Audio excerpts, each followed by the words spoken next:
true speech. Truth is known by practice only. Without sincerity there can be no knowledge of truth, and true speech is the beginning of all sincerity. Truth in all its native beauty and original simplicity consists in abandoning and not doing all those things which are untrue, and embracing and doing all those things which are true. True speech is therefore one of the elementary beginnings in the life of truth. Falsehood, and all forms of deception, slander, and all forms of evil speaking, these must be totally abandoned and abolished before the mind can receive even a small degree of spiritual enlightenment. The liar and slanderer is lost in darkness. So deep is his darkness that he cannot distinguish between good and evil, and he persuades himself that his lying and evil speaking are necessary and good, that he is thereby protecting himself and other people. Let the would-be student of higher things look to himself and beware of self-delusion.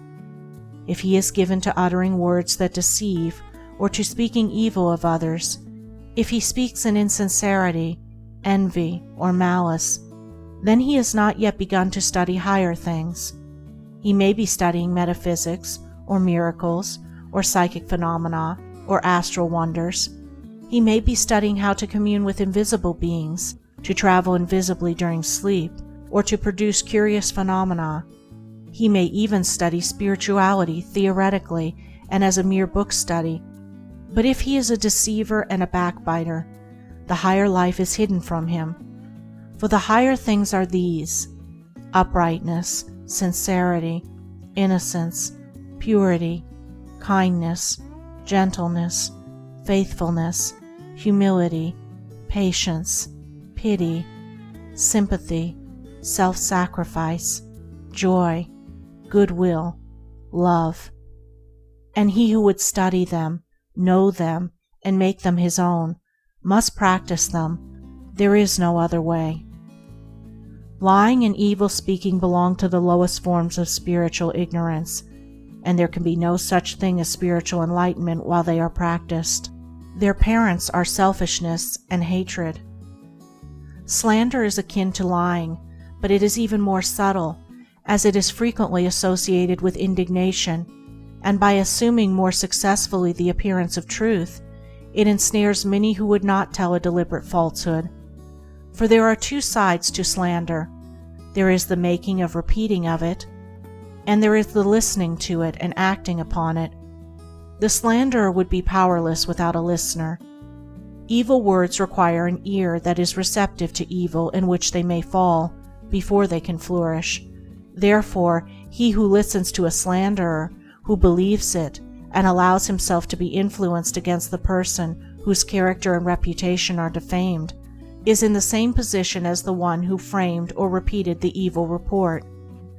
The evil speaker is a positive slanderer. The evil listener is a passive slanderer. The two are cooperators in the propagation of evil.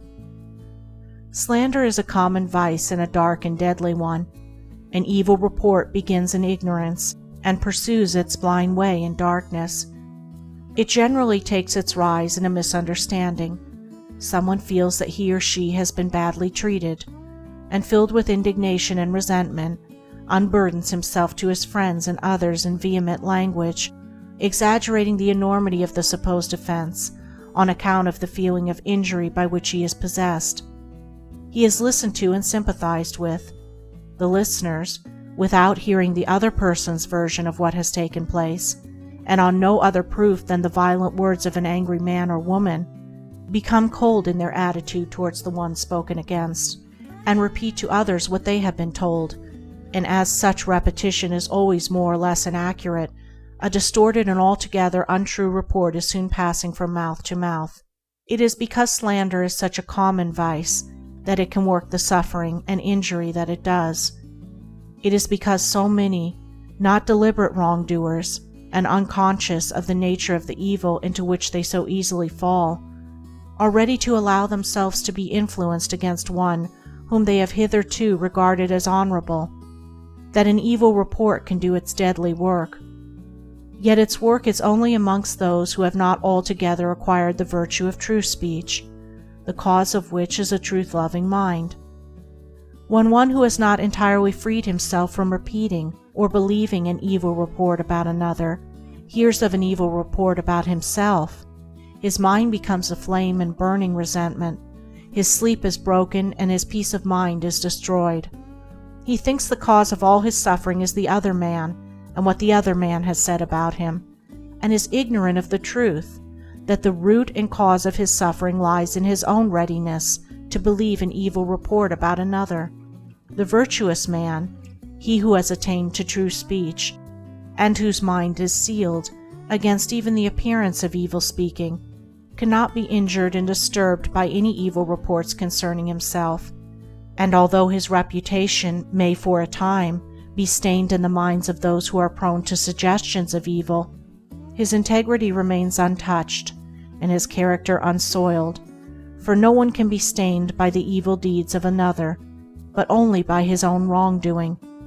And so, through all misrepresentation, misunderstanding, and contumely, he is untroubled and unrevengeful, his sleep is undisturbed, and his mind remains in peace.